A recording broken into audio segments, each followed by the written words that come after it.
বুধবার Tripura senior citizen act pensioner সংঘের ৮ম প্রতিষ্ঠা দিবস পালন করা হয়।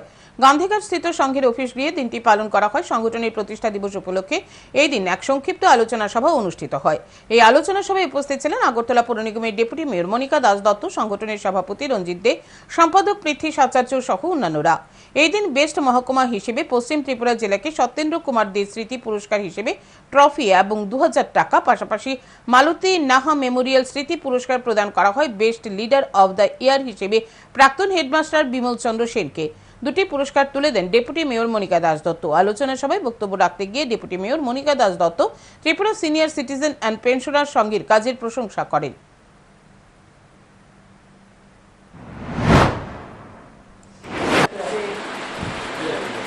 Tripura senior citizen action pensioner যে সংঘের আজ ৮ম ফাউন্ডেশন ডে।